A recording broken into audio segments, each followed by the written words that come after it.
하나님이 세상을 창조하심은 분명하고 명약관화합니다. 성경의 시작인 창세기 1장 1절에 태초에 하나님이 천지를 창조하시니라. 아무 다른 조건 없이 하나님이 천지 만물을 창조하신 일을 선언하시고 말씀이 시작이 됐습니다.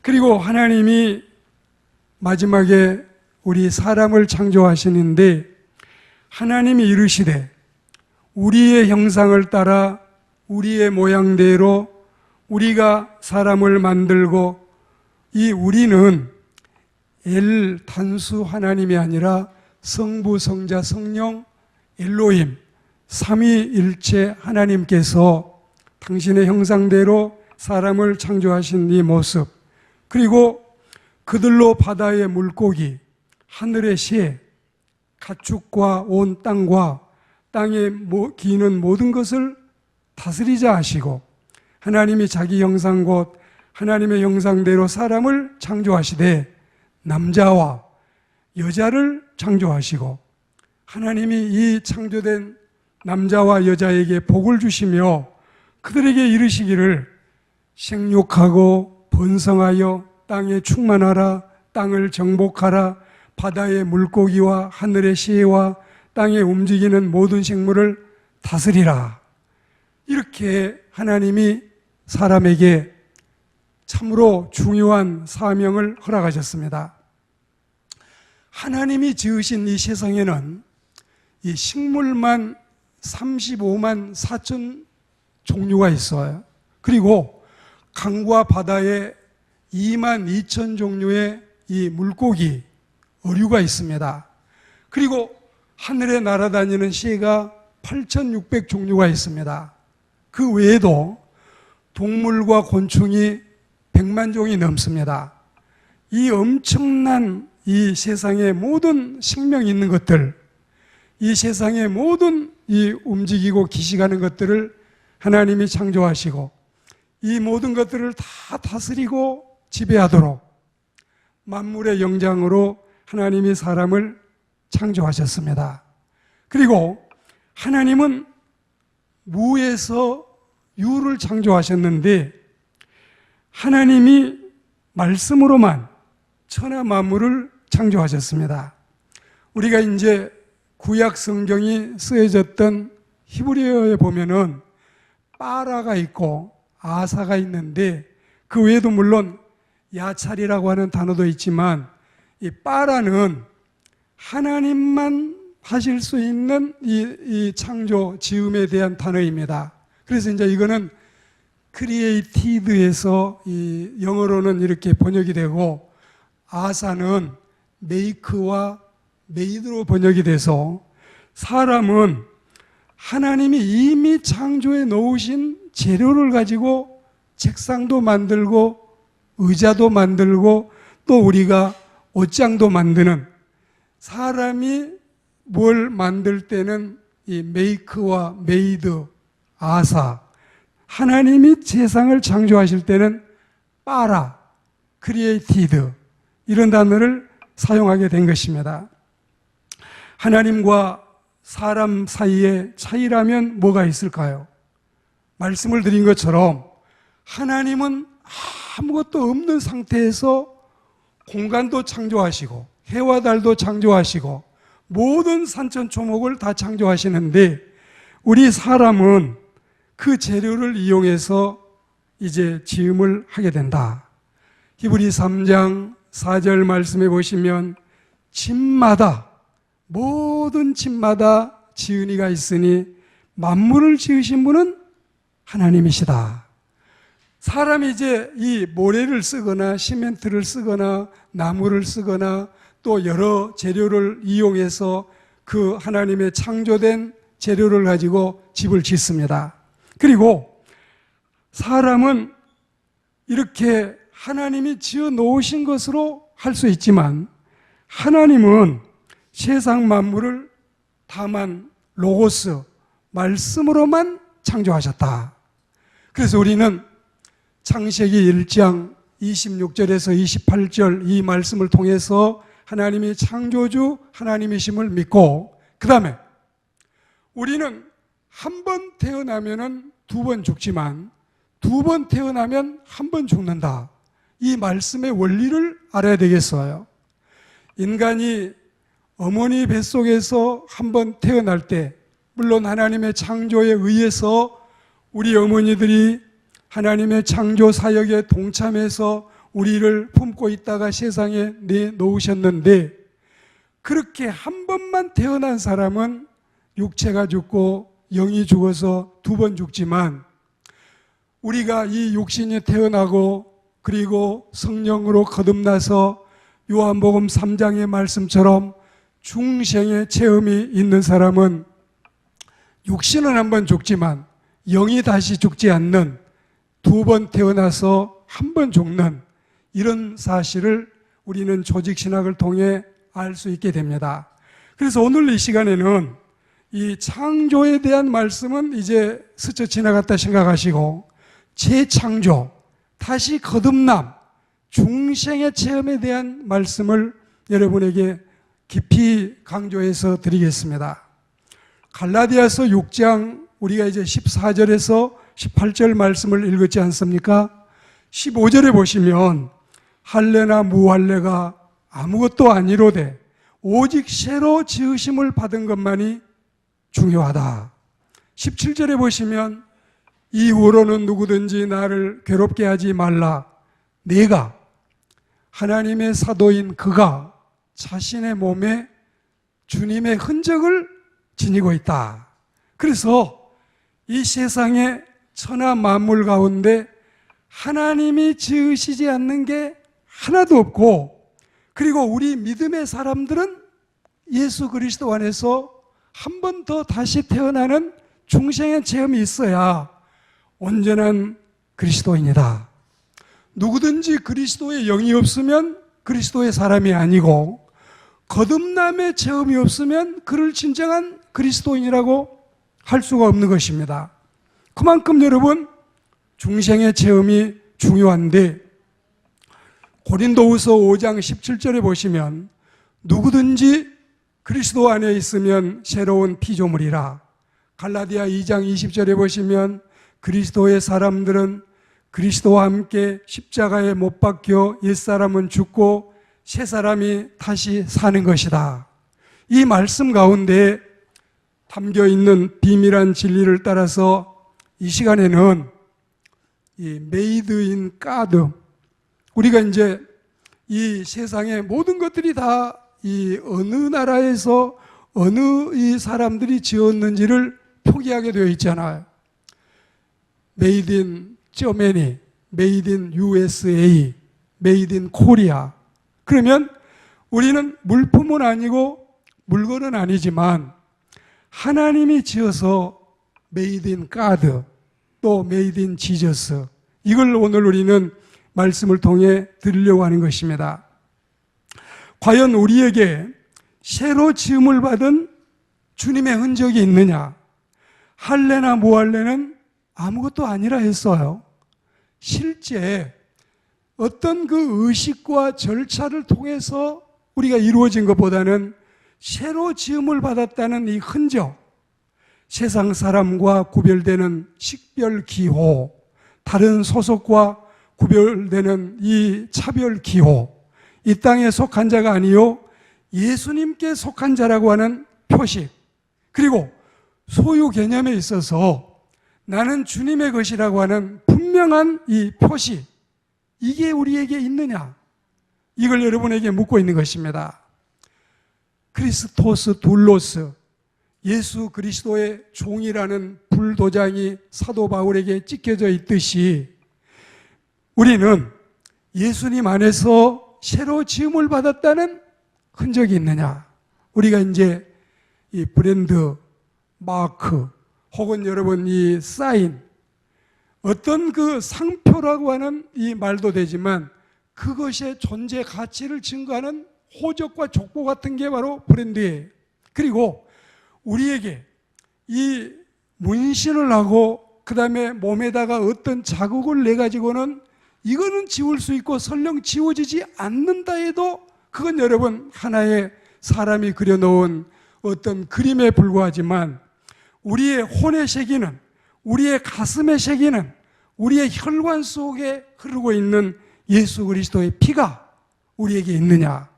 이거는 육신의 눈으로 보이지 아니해도 나와 주님 사이에 맺어져 있는 신령적인 관계이기 때문에 이 그렇게 귀한 것입니다.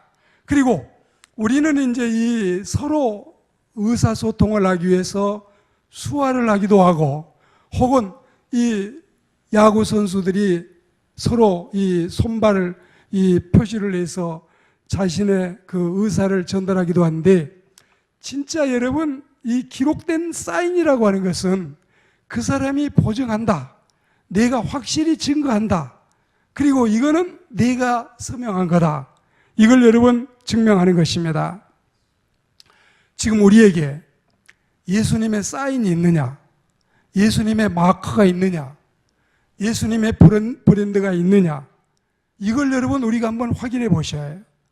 모든 제품마다 제조자가 있고 주인이 있는 법인데, 모든 물품마다 출처가 있고 그리고 태어난 소속이 있는 법인데, 진짜 우리에게 예수님의 흔적이 남아있느냐, 예수님이 칠해 놓으신 자국이 있느냐, 너는 내 것이라고 예수님이 사인해 놓으신 그것이 우리에게 있느냐? 흔적은 뭘까요? 지워도 지워지지 않는 표, 자국 같은 것입니다. 돌로, 철로, 필로 새긴 것이 아니라 우리 주님이 우리 혼에 새긴, 우리의 신비에, 우리의 심장에 새긴 너는 내 것이라는 소유, 이 관계가 분명하냐? 몸에 새긴 문신도 지워진다 했지요. 안 지워져도 그게 중하지 않다 했지요. 신비에 새긴 그리스도의 흔적, 우리 혼에 새긴 예수님의 제자라는 그런 이 은혜로운 증거가 우리에게 있는가? 메이드 인 지저스라는 말은 우리가 이 시간에 중하게 여기고, 제가 이런 말을 들어보지 않았지만 스스로 한번 시작해 본 말인데, 주님은 새로 지음을 받았다는 흔적을 우리에게 요구하십니다. 그 흔적이 우리의 심령에, 우리 영혼에 새겨져 있느냐? 이 흔적은 유대주의나 율법주의 아래서는 느껴보지도 경험하지도 못했던 것이었지만, 그리스도 안에서 새로 지음을 받아서 새로운 피조물이 되고 나서 우리는 이게 있어야 하나님의 진정한 성스러운 주의 백성인 것입니다. 거듭나지 아니하면, 충성하지 아니하면 하나님의 나라를 볼 수 없다. 이건 그만큼 우리에게 이 사인이, 이 브랜드가, 이 마크가 중요한 것입니다. 우리는 예수님의 흔적을 지닌 하나님의 백성임을 다시 한번 확인해야 되겠습니다. 예수 그리스도의 흔적이 이 사실을 명확하게 증거하고 있습니다. 이 흔적은 돌비에 새긴 것도 아니요, 육비에 새긴 것도 아니요, 우리의 속사람 신비에 새겼다. 이후로는 누구든지 나를 괴롭게 하지 말라. 내가 내 몸에 예수 그리스도의 흔적을 지니고 있노라. 여기 흔적이라고 하는 헬라어의 스티그마, 이거는 찌른다고 하는 스티조에서 이 단어가 나왔는데, 뭐라고 할까요? 흔적, 낙인, 표시. 이 옛날에 동물들을 소유하고 있는 주인이 그 도장을 쇠로 만들어서 이걸 불에 담가가지고 벌게졌을 때 이 동물의 볼기짝에 딱 확인을 시켜가지고 이거는 누가 훔쳐갈 수 없다, 이건 내 거다, 이렇게 여러분 이 표시를 했던 것처럼 우리는 주님이 너는 내 것이다. 우리가 이사야 성경 말씀에 보면 네가 너를 창조했고 너를 손바닥에 새겼고 너를 지명해서 불렀다, 너는 내 거다, 이러니 창조주의 이 관념처럼 예수님께서는 내가 너를 위해서 하늘 보좌를 버리고 지상에 내려왔다. 나는 신인데 사람이 되었다. 원래는 예수님은 하나님의 본체신데 사람의 이 형상을 입었다. 그래서 몰페이신 하나님이 스케마를 입고 세상에 내려와서 내가 너희들을 위해서 이 지상의 십자가의 짐을 지고 모든 죄를 다 담당하고 죽었다. 그랬으니 우리가 디모데전서 2장 6절 말씀에 보면 내가 너희를 속전으로 돈을 주고 샀으니 이제 너희는 내 것이다. 이 말씀이 여러분 얼마나 중요하고 깊이 있는 말씀입니까? 그리고 오늘 본문의 이 흔적, 이 스티그마타, 그 흔적들, 바울이 겪었던 수많은 십자가의 고난을 뜻하고 있는데 여러분이 주님을 믿음으로 주님과 나 사이에 기도의 교제, 섬김의 교제, 주님을 향해 불러드렸던 이 찬미와 노래, 그리고 우리가 이 제단에 나와서 제단을 부여잡고 여러분이 드렸던 그 수많은 기도들, 그리고 여러분이 성찬상을 받고 주님과 함께 살과 피를 먹고 마셨던 이런 모든 것들, 또 박해 시대의 사도 같은 경우에는 주님을 위해서 겪었던 그 모든 이 고통들, 40에 하나 감한 매를 5번을 맞고 태장으로 맞고 강도의 위험과 바다의 위험과 동족의 위험과 모든 이 고난을 받은 것들이 다 주님을 위해서 주님과 함께 받았던 흔적, 이 스티그마를 의미하고 있는 것입니다. 그리고 지니고 있다는 이 바스타조는 가지고 다닌다는 뜻이에요. 우리는 이제 한번 의대 색칠이나 하고 한번 기록이나 하고 끝나는 게 아니라 주님이 나와 같이 계시는, 내가 주님을 모시고 지니고 다니고 있는, 항상 주님이 내 안에 살아계시는 이 엄청난 진리를 오늘 우리는 중히 여기고 잘 받아야 우리는 하나님의 백성으로 손색이 없을 줄 믿습니다. 그리스도께서 십자가에 달려 고난을 받으시고 어린 양으로 제물이 되어 죽으신 이후에 수많은 순교자들이 자신의 생명을 주님께 내놓았습니다. 우리가 이 요한 1서에 보면 그리스도께서 우리를 위하여 죽으심으로 비로소 우리는 사랑이 무엇인지를 알게 됐습니다. 그러므로 우리도 주님을 위해 우리의 목숨을 내놓고 형제를 위하여 우리의 목숨을 내놓아야 합니다. 이게 공동번역에서 우리에게 쉽게 풀어주는 말씀의 대목입니다. 사도 바울도 목베임을 당해 순교했습니다. 교회 박해 시대, 카타콤 시대, 그리고 로마의 이 모든 믿는 자들을 괴롭히는 이 고통의 시대, 환난의 때를 많은 신자들이 다 지나왔습니다. 오늘도 지상의 여러 곳에서 아직도 하나님을 믿고 예수님께 신앙을 고백한 자들에 대한 박해가 중단되지 않고 계속되고 있습니다. 로마의 원형 경기장에서 순교했던 한 신자가 남긴 시 한 편이 역사를 두고두고 모든 신앙인들의 가슴을 울리고 있습니다. 여러분에게 이 신자의 신앙 고백 그리고 그의 영감 어린 시를 소개하겠습니다. 나를 저주하십시오. 당신들이 나를 저주하면 할수록 나는 당신들을 더 사랑할 것입니다. 내게 침을 뱉으십시오. 그러면 나는 사랑의 숨결을 뿜어낼 것입니다. 나를 구타하십시오. 나는 신음소리로 사랑을 고백할 것입니다. 그리고 나를 찌르십시오. 나는 당신을 사랑한다고 절규할 것입니다. 나를 짐승의 먹이로 던지십시오. 나는 사랑의 제물이 될 것입니다. 나를 불태우십시오. 그러면 나는 사랑의 열기로 당신의 증오의 가슴을 녹일 것입니다. 우리 그리스도인들은 죽음의 형장에서 부르는 노래가 이러하다면 이는 실패자가 아니라 승리자이며 이는 죽어주는 것이 아니라 오히려 하나님을 향하여 신앙의 곡조 붙은 노래를 드리게 되는 것입니다. 그것은 사람의 힘으로는 가능하지 않는 일입니다.